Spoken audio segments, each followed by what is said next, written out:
Fala pessoas, pra quem não me conhece, eu sou a Belle e hoje eu tô aqui pra gente falar da segunda temporada de Ruptura, ou Severance, se você preferir, a série do Apple TV Plus, que é um grande fenômeno mundial, e é engraçado porque essa série, ela não bombou logo que saiu a primeira temporada. Foi uma coisa gradual, ela foi crescendo no mainstream aos poucos, e foi um tipo de fenômeno parecido com o que aconteceu com Dark. Dark, da Netflix, a primeira temporada não teve esse boom tão grande assim. Quando lançou a segunda, ela tava muito hypada. Então foi uma coisa que foi acontecendo aos poucos, e a gente tem aí o desfecho da segunda temporada e já o anúncio da terceira temporada, e os criadores já nos prometeram que não vai demorar 3 anos para produção. Inclusive, seguidamente tem essa demora da primeira para a segunda temporada, e daí a distância para as outras temporadas não demora tanto, porque a primeira temporada é produzida muito antes, né, e aí tem toda a pós e tal, tem o lançamento, e aí a gente tem a repercussão e o anúncio, né, de uma segunda temporada, então tem que ter todo o trabalho da segunda temporada,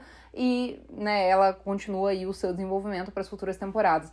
Normalmente, a distância da segunda temporada para a terceira é um pouco menor, porque quando é renovada para a segunda, já tem meio que uma expectativa de que a série pode continuar sendo renovada se manter em um nível. Então, as ideias, elas já fluem, né, para continuar para futuras temporadas, então a produção acaba sendo um pouquinho mais rápida, né, e a gente espera aí que o nosso querido Ben Stiller nos entregue antes essa temporada do que a gente teve que esperar para a segunda. Semanalmente, muitas teorias foram acontecendo. Como eu não cobri essa série semanal, pode ser que eu acabe deixando um ou outro comentário de fora aqui, mas eu vou fazer o meu melhor para falar tudo que eu gostaria de falar aqui nesse vídeo. Só que uma coisa que eu queria começar dizendo é que essa temporada dividiu opiniões. Teve gente que achou bem fraca. Assim, não fraca. Fraca eu acho que não é a palavra certa, mas eu vejo que muitas pessoas acharam a temporada um pouco linear, assim, e preferiram muito mais a primeira. E outras pessoas acharam uma obra-prima do audiovisual a segunda temporada.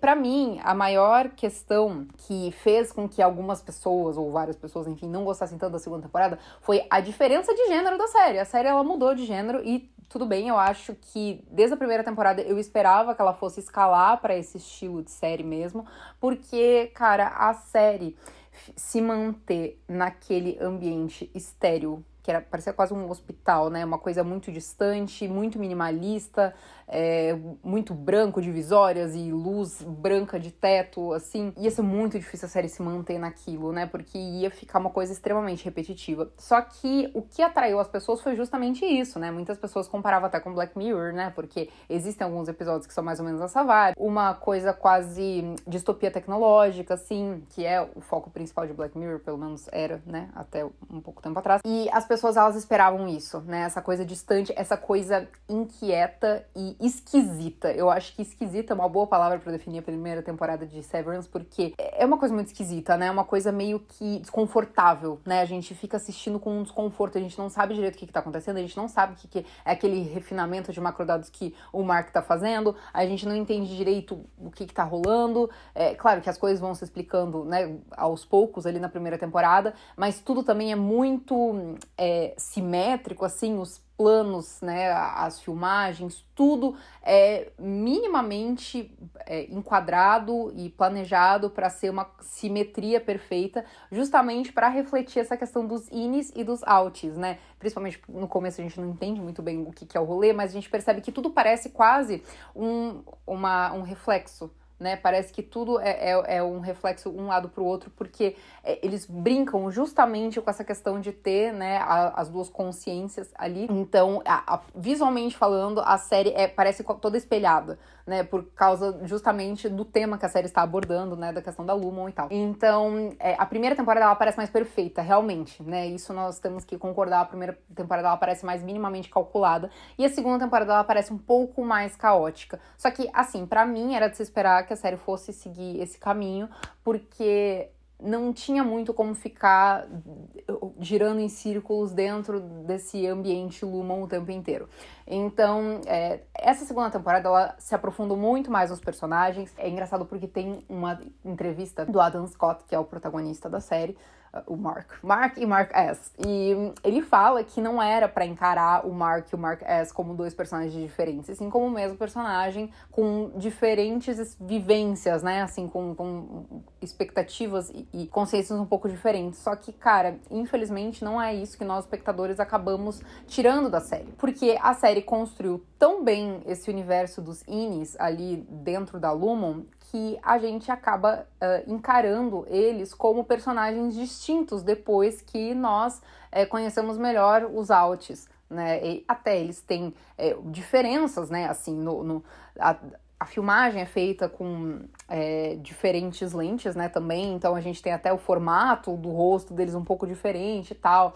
A Halle usa um cabelo, né, que ela usa uma peruca, atriz, né, mas ela usa uma peruca, um cabelo diferente da Helena, então, assim, eles têm essa distinção visual mesmo, sabe?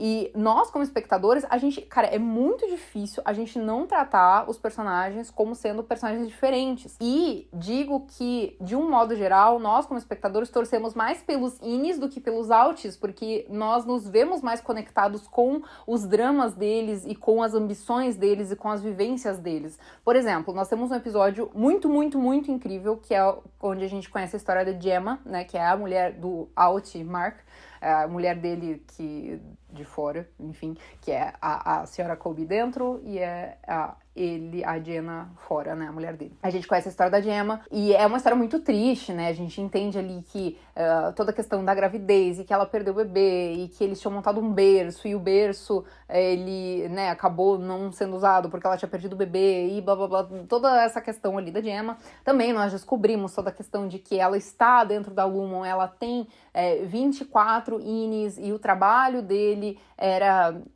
desenvolver ali as diferentes Innis para cada sala que a Gemma entrava, né, as 24 que ela foi criada ali, enfim.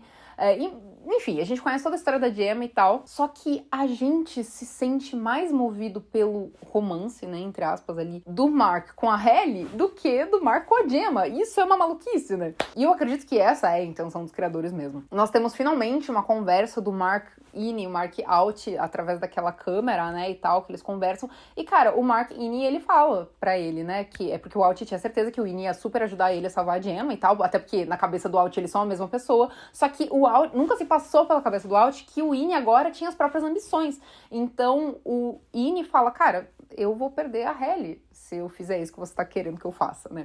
Então, a série, pra mim, é muito sobre o fato de que ele criou essa consciência, ele não, né, a Lumon, enfim, vocês entenderam, criou essa consciência interna da Lumon ali, pra ele, por 8 horas por dia, ele desconectar do trauma que ele viveu, né, de perder a esposa, parar de pensar na esposa dele, até porque a irmã dele fala isso lá no primeiro episódio da primeira temporada, e no fim das contas, ele não esperava que o Innie dele fosse desenvolver uma própria consciência, né? Não só o do Mark, todos os Innies, eles desenvolvem uma própria consciência, eles têm seus próprios sonhos e ambições. Então, a série, que era um negócio super impessoal, super esquisito, desconfortável, uma coisa completamente simétrica, começa a desandar, mas não desandar no sentido de ficar ruim, nem nada do tipo, desandar de tipo, as coisas começam a virar um caos, né, porque os Innies, eles têm os seus próprios desejos, eles querem fazer as suas próprias coisas e eles querem viver a vida deles, porque eles não têm essa conexão com os Outs, que os Outs acham que os Innies têm com eles. Então a série saiu dessa coisa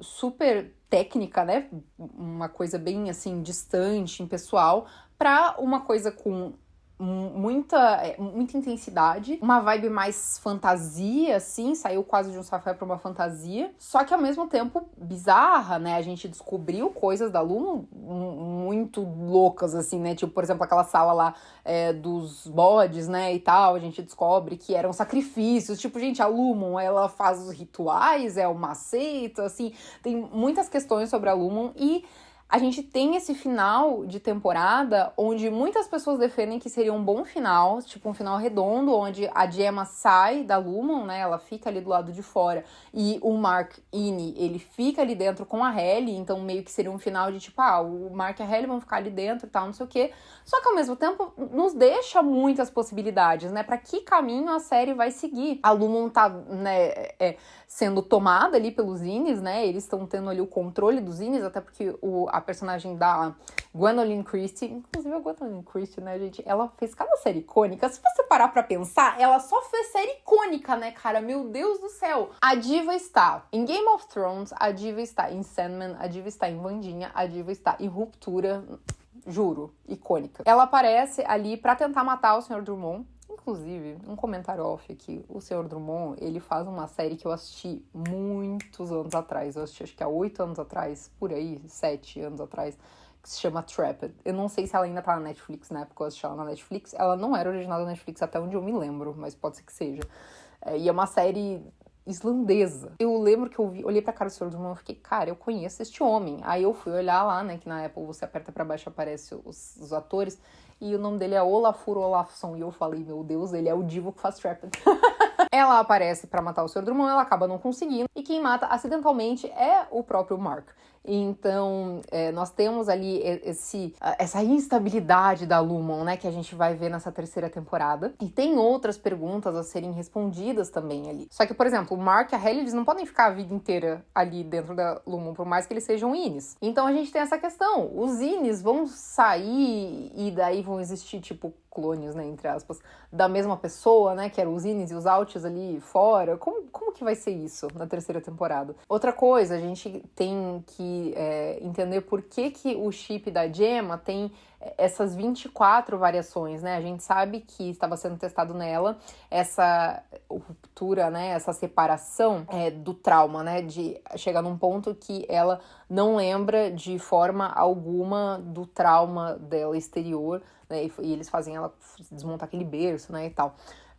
Assim, tem algumas questões a serem respondidas, né, o que a Lumon ganharia, né, com essas pessoas superando esse trauma, a intenção deles é vender isso, tem alguns detalhes, assim, que a série vai esclarecer na terceira temporada, só que uma coisa que eu gostaria muito que acontecesse é que a série terminasse na terceira ou na quarta temporada, tipo, não dá pra estender muito, porque eu sempre falo aqui isso, gente, por mais que a gente ame uma série, queira ver bastante dela, as séries, elas se perdem quando é uma história só que continua por muitas temporadas, né? Até porque não é um filme de 2 horas, né? Só o último episódio tem 1h15, então, tipo, isso daí já é a duração de um filme. Eu sou muito a favor de muitas temporadas pra uma série que é uma antologia, né? Que cada temporada conta uma história diferente, mas uma série que tem uma temporada, que tem uma história só, né, pra mim tem que durar no máximo 3 temporadas, assim, estourando 4 se forem muito criativos, porque senão a história se perde todo o sentido da existência inicial da série. De um modo geral, eu acho Ruptura uma série bem legal, assim, ela é uma série que essa estreia semanal dela faz as pessoas teorizarem e tal, só que o fato da primeira temporada ter sido muito, uma expressão que eles usam muito em inglês é mind-blowing, né, por ter sido muito assim, nossa, surpreendente, né, e com uma linguagem um pouco distinta do que a gente tinha visto ultimamente, assim, no audiovisual, as pessoas talvez tenham criado muita expectativa e muitas teorias, né, e muito engraçado sobre Ruptura é que às vezes as teorias são tão mirabolantes e a real que a série vai trazer não é tão mirabolante quanto as teorias das pessoas, e isso inclusive é bem frequente em séries, as pessoas teorizarem coisas muito mais engenhosas do que a série realmente vai te trazer. Tem uma entrevista da Zendaya que ela tá gravando um filme com o Robert Pattinson, e o Robert Pattinson, ele tava lá, ele passou horas pensando sobre um texto, né, qual seria o subtexto daquela fala que ele ia dizer e tal, ele ligou pra Zendaya, e a Zendaya falou, cara, é o que tá aí, tipo, não tem subtexto, é isso aí que tá sendo dito, não precisa... E daí ele ficou tipo, ah tá. Bom, essa temporada, ela nos trouxe diferentes cenários, né, a gente tem aquele episódio deles lá naquela floresta, né, tipo, com a neve e tal, e aí teve um momento do Mark com a Helena, e ele achava que era a Hayley, e daí depois a Hayley descobre, né, que não tinha sido com ela e tal, então a gente tem ali uns draminhas pessoais. Eu acredito que é muito importante pro desenvolvimento do personagem Mark Ine ele ter essa relação com a Hayley, porque isso impacta diretamente nos motivos pelos quais ele foi parar na Lumon, né, que era para se desconectar ali dessa questão da esposa dele que ele havia perdido. Ele tem esse desenvolvimento ali de um relacionamento feliz ali, né, com a Hayley, apesar de toda a situação, né, deles estarem dentro do escritório e tal. Eles fazem aquela festa, né, de despedida pro Irving, daí tem aquela melancia com a cara dele, e ele fica assim, tipo, gente, ele não morreu, né? Ele só não tá mais aqui dentro. Mas só que pra eles ali dentro era como se ele tivesse morrido, né? Porque eles não iam mais ter esse contato próximo com ele. Então, esse aprofundamento dos personagens na segunda temporada foi essencial, né? Pra gente conseguir entender melhor as histórias e as motivações de cada um. Mas, ao mesmo tempo, eu acredito que talvez nem tenha sido tanto a intenção da série assim, mas nós, como espectadores, a gente se conectou muito mais com os Innies do que com os Outs, né? Eu me vi em vários momentos torcendo muito mais pelo Mark Innie do que pelo Mark Out. Talvez por ter sido a primeira que nos foi apresentado, né? O universo deles ali dentro. E a gente criou esse carinho por eles, assim. Então, quando chegou o Out, era como se os Outs fossem quase secundários, né? Com relação ao que a gente já sentia pelos Innies e por essa nossa dúvida, né, das coisas que aconteceu ali na Lumon, o que era aquilo, e a Lumon tá em todos os lugares, né, enfim. Eu espero que desde o começo eles tenham mais ou menos em mente o que eles querem, aonde que eles querem chegar com a Lumon, né, o desfecho que eles querem dar pra essa história, porque muitas vezes uma história que começa sem saber como vai ser o final, se perde um pouco na sua trama, né, o mais interessante de tudo é quando uma história, ela começa já sabendo como que tem que ser esse desfecho ali, para nos entregar uma série mais redonda, né, sem muitas pontas soltas. Mas, de qualquer forma, por mais que muitas respostas tenham sido dadas nessa segunda temporada, pra mim foi de uma forma, assim, natural, assim, né, as coisas foram acontecendo, pareceu que tava tudo realmente planejado desde quando as coisas aconteceram na primeira temporada, o que dá uma fortalecida aí no texto da série, né, ele se torna mais redondinho, mais completinho. Enfim, eu achei a segunda temporada de Severance legal. Eu prefiro a primeira, mas eu gostei da segunda temporada. Eu acho que ela nos traz várias respostas e nos traz também outras perguntas. E eu gosto dessa mudança de gênero que a série teve, né? Ela realmente mudou aí o estilo dela. E eu acredito que é bem comum, bem normal nas produções acontecer essa mudança, assim, de estilo da série pra história continuar se desenvolvendo, né? Pra história continuar andando. Vamos ver o que a série vai nos trazer na terceira temporada. Gosto muito do Apple TV Plus, eu acho que tem boas séries. Eu cobri algumas aqui já, mas é um streaming que eu acho bem legal, assim. Ele faz poucas e boas séries. E acho que é isso.